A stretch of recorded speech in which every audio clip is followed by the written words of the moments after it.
من فترة وجيزة كده تكاد تكون اسبوع نزلت لكم فيديو كلمتكم فيه عن حاجات مهمة لازم تعرفوها قبل ما تخشوا الجامعة. من اكتر الحاجات اللي انا ركزت لكم عليها هي ان انتوا ضروري تكونوا علاقات حلوة في الجامعة وتكونوا صداقات. وواضح جدا ان الفيديو عجبكم وشفت ده في دعمكم وفي كومنتاتكم، الا وانا بقلب كده في الكومنتات جت عيني على كومنت فصلني الصراحة. يقول احدهم بقى في الكومنت بتاعه ايه، مش ضروري خالص ان انتوا يكونوا صحاب في الجامعة. فانا اول ما قريت الكومنت ده الصراحة فقدت اعصابي وجايه ارد عليه واقول ان لا، اهم حاجة في الجامعة ان انتوا تكونوا صداقات وصحاب.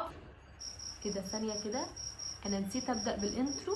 هاي جايز، ويلكم باك تو ماي تشانل. قبل ما نبدا الفيديو ما تنسوش اللايك الحلو للفيديو، وكمان تشتركوا بسرعه في القناه عشان عندنا تارجت ان احنا نوصل 5000 مشترك على فائد عم ونمنم. واشتركوا بسرعه في القناه. نكمل الفيديو بقى عشان انا كنت ناسيه الانترو. يلا بينا. اوكي، اول سبب ان انا اصور عشان الفيديو ده هو ان انا ارد على الكومنت اللي اتكتب لي ده، وتاني سبب ان وانا قاعده كده بالليل قاعده اقرا كومنتاتكم وكلامكم الجميل ليا، اذ وقعت عيني فجاه على كومنت لقيته بديهي جدا وازاي انا ما فكرتش في الموضوع ده. بنوته كاتبالي بتقولي اكون بقى صداقات ازاي وعلاقات كويسه وحلوه في الجامعه. سؤال وجيه، مش عارفه انا ازاي ما اتكلمتش عن الموضوع ده في الفيديو. ليه ضروري اصلا نكون عندنا اصحاب في الجامعه؟ وده برده ردا على الاستاذ اللي مش عاجبه كلامي. انا مش عارفه انا ليه متعصبه ومنفعله. انا زي ما قلت لكم اول حاجه ان انا لما دخلت الجامعه كنت شخص وحيد جدا، او مش وحيد بس كنت بحب اقعد لوحدي. انا ما عنديش قابليه ان انا اروح اتعرف على ناس. فضلت كده لمده شهرين حرفيا بقعد لوحدي، ما بتكلمش مع حد، ماليش دعوه بحد. انا قاعده كده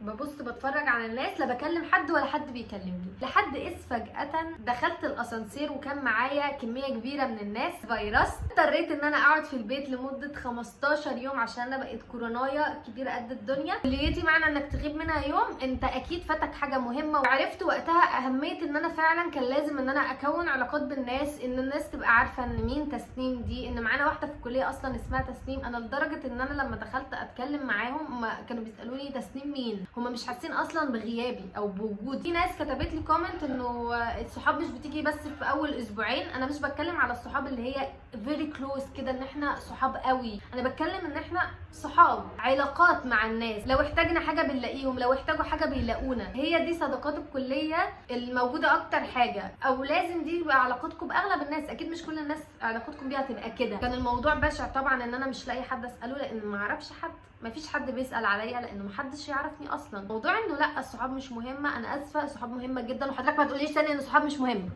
كنت هقع. اوكي، تعصبوناش بقى. خش بقى على النقاط المهمه، وهي اجابتي على البنوته انه ازاي نعمل صداقات بشكل عام او صداقات في الجامعه. يعني انا بقول لكم اتعرفوا على الناس، اعملوا معارف، اعملوا علاقات حلوه. ايوه، انا ازاي اصلا اعمل يا بنتي العلاقات دي؟ فانا بقى ايه، جبت النوتس بتاعتي وكتبت كل الحاجات اللي انا حابه ان انا اقولها لكم بخلاصه كل التجارب والمواقف اللي انا اتحطيت فيها. اول حاجه هبدا لكم بيها هي ان انتوا لما حد يكون محتاج منكم مساعده ما تبخلوش بالمساعده دي. لما جالي كورونا واضطريت ان انا اقعد في البيت كان في ناس بتبخل ان هي تقول لي ايه المطلوب، ايه اللي المفروض نعمله. كانوا بس بيخوفوني اللي هو ايه، ده انت فاتك حاجات بالهبل، ده انت الدكتور حط درجات اعمال السنه، ده انت بتضيعي. في ناس بتحب تكبرها كده اللي هو انا هخوفها، انا هقول لها ان فاتها حاجات كتير، يخرب بيت الشر يا شيخ. من الحاجات اللي انتوا ممكن تعملوا منها صداقات ان انتوا تكونوا متفاعلين في جروب الدفعه. ما تتفاعلوش قوي بحيث اللي هو كل ما حد يبقى محتاج حاجه يخش على الشات بتاعكم يسالكم، لا خليكم متواجدين. يعني ممكن حد يسال على حاجه تخشوا مره مرتين ان انتوا تردوا عليه. ممكن بيتكلموا في موضوع حد بعت كوميكس عادي، اضحكوا هزروا. دي من الحاجات اللي هتساعدكم قوي ان انتوا تكونوا صداقات. فخليكم لطاف على جروب الدفعه. اوكي، بس اهم حاجه زي ما قلت لكم ما تتفاعلوش اللي هو زياده عن اللزوم، اللي هو كل ما حد يكون محتاج حاجه يخش لكم على الشات بتاعكم. اوكي، عشان هتتخنقوا من الموضوع ده. تاني حاجه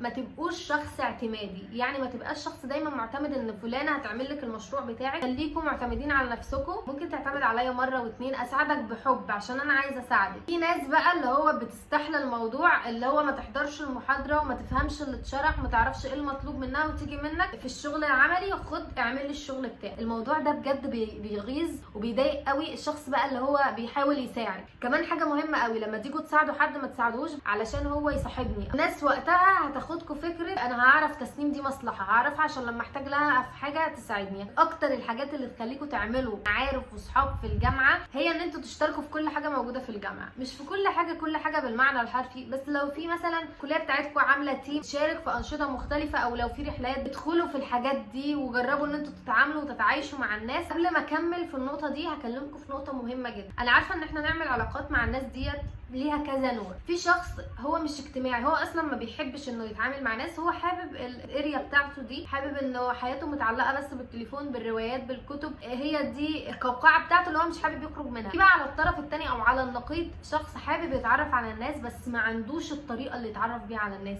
مش عارف اصلا ازاي يتعرف على الناس. فده احنا بنحاول نساعده ان هو بص دي الطرق اللي تتعرف بيها على الناس. في شخص ثالث بقى شايف نفسه سيء في كل حاجه، انا شخصيه وحشه، انا شخصيه ما حدش بيحب يتعرف عليا، انا ما حدش بيحب يقعد معايا، انا شكلي وحش، الناس ما بتحبش ان هي تتصور معايا. ده شخص واخد انطباع وحش عن نفسه طول الوقت، فبالتالي ما بيعرفش يعمل علاقات حلوه لان طول الوقت الناس بتبعد عنه. احب اقوله ان الناس بقى اللي بتفكر بالطريقه دي انه طول ما انتوا واخدين فكره وحشه عن نفسكم انتوا عمركم ما هتكونوا حلوين. بمعنى ايه؟ انا دلوقتي جبت النود دي، انا مش مقتنعه ان هي حلوه، اقنعك ازاي ان هي حلوه وانا اصلا مش مقتنع؟ فهمتوا الفكره؟ طول ما انت مش مقتنع ان انت شخص الناس تحب تتعرف عليه، نو واي الناس تحب تتعرف عليك.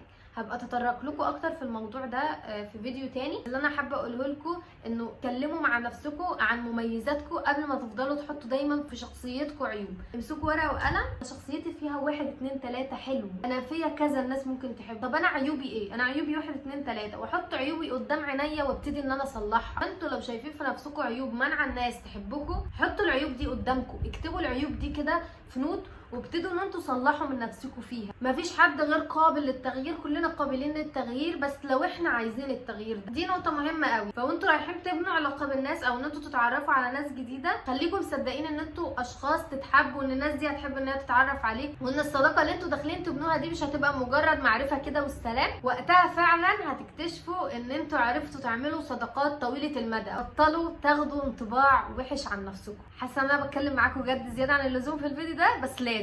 نقطه كمان مهمه، انتوا مثلا شايفين قدامكم شله معينه وحابينها وعايزين ان انتوا تخشوا الشله دي، ما تروحوش للشله دي وتخشوا كده مره واحده. ممكن ان انتوا تتعرفوا على حد من الشله دي، يبتدي ان هو يعرفكم ويحبكم ويتكلم عليكم اللي باقي المجموعه. حصل معايا موقف حقيقي لحد دلوقتي مش قادره ان انا انساه. كان في شله كده رحت ان انا اقعد معاهم، بس هم ما كانوش متقبليني يمكن، او انا ما كنتش صاحبتهم اصلا. يعني انا ممكن صاحبه حد او 2 فيهم، بس الباقي كله انا مش صاحبه اي حد فيه وما يعرفونيش، ما عندهمش اي خلفيه عن تسنيم. هم قاعدين في مكان وانا قاعده وسطهم، فجت واحده منهم قالت المكان ده كان بيكفينا، هو مش مكفينا ليه يا جماعه؟ عشان تسنيم قاعده معانا فيه. على الكسفه اللي انت فيها يا حازم. الموقف كان حقير الصراحه، مش عايزه افتكر، بس اتحركت جدا. عايزه اقول لكم برده لما تتحطوا في موقف محرج كده ما تقوموش مره واحده علشان ما يبقاش شكلكم اوحش. يعني انا وقتها ضحكت وعديت الموقف، بعدها مثلا بدقيقتين 3 دقايق استأذنت ومشيت، لان انا خلاص عارفه انه هم مش حابين وجودي وسطيهم. وفي نفس الوقت ما اقومش فجاه اللي هو باين ان انا اتقمصت وزعلت، لا انا ابين ان انا مش فارق معايا وان مفيش اي حاجه حصلت على فكره. بس ما حاولش بقى ان انا ادخل معاهم تاني، ان هم لو حابين هم اللي يجوا يقعدوا معايا، انما انا مش هروح اقعد معاكم تاني بعد ما تعرضت للموقف ده.